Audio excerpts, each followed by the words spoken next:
S আলমের প্রতিষ্ঠাতা ও chairman Mohammad Saiful Alam ও তার পরিবারের সদস্যদের পক্ষ থেকে বাংলাদেশ ব্যাংকের গভর্নর আহসান এইচ মনসুরকে একটি চিঠি দিয়েছেন। কেন্দ্রীয় ব্যাংকের গভর্নরকে হুঁশিয়ারি দিয়ে চিঠিতে বলেন, এ বিষয়ে তারা বাংলাদেশের বিরুদ্ধে একটি আন্তর্জাতিক সালিসি প্রক্রিয়া শুরু করতে পারেন। এক প্রতিবেদনে তথ্য জানিয়েছে ব্রিটিশ গণমাধ্যম ফাইন্যান্সিয়াল টাইমস। শেখ হাসিনা সরকারের আমলে এস আলম গোষ্ঠী বাংলাদেশ থেকে 1,20,000 কোটি টাকা পাচার করেছেন বলে অভিযোগ করেছেন বাংলাদেশ ব্যাংকের গভর্নর আহসান মনসুর। ফাইন্যান্সিয়াল টাইমসকে দেওয়া সাক্ষাৎকারে হাসান মনসুর অভিযোগ করে আরও বলেন, শেখ হাসিনার শাসন আমলে সরকার প্রধানের ঘনিষ্ঠ প্রভাবশালী ব্যবসায়ীরা গোয়েন্দা সংস্থার সহযোগিতায় ব্যাংক খাত থেকে বিপুল পরিমাণ অর্থ পাচার করেছেন। এর মধ্যে বিতর্কিত ব্যবসায়ী গ্রুপ এস আলম একাই 1,000 কোটি ডলার দেশের বাইরে পাচার করে নিয়ে গেছেন। এস আলম গ্রুপের সদস্যরা ব্যাংকের শেয়ার হোল্ডারদের মাধ্যমে ঋণ প্রদান এবং আমদানি ভাউচারের অতিরিক্ত মূল্য নির্ধারণের মতো পদ্ধতি ব্যবহার করে এই অর্থ আত্মসাৎ করেছে।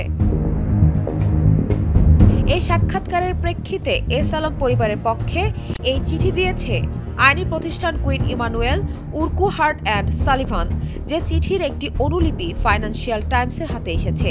তাতে অভিযোগ করা হয়, গভর্নর আহসান মনসুর এস আলম গোষ্ঠীর বিরুদ্ধে জনসমক্ষে ভিত্তিহীন ও উস্কানিমূলক বক্তব্য দিয়েছেন। তার এই বক্তব্য এস আলম গোষ্ঠীর বিরুদ্ধে ভীতি প্রদর্শনমূলক আখ্যা দেওয়া হয়েছে।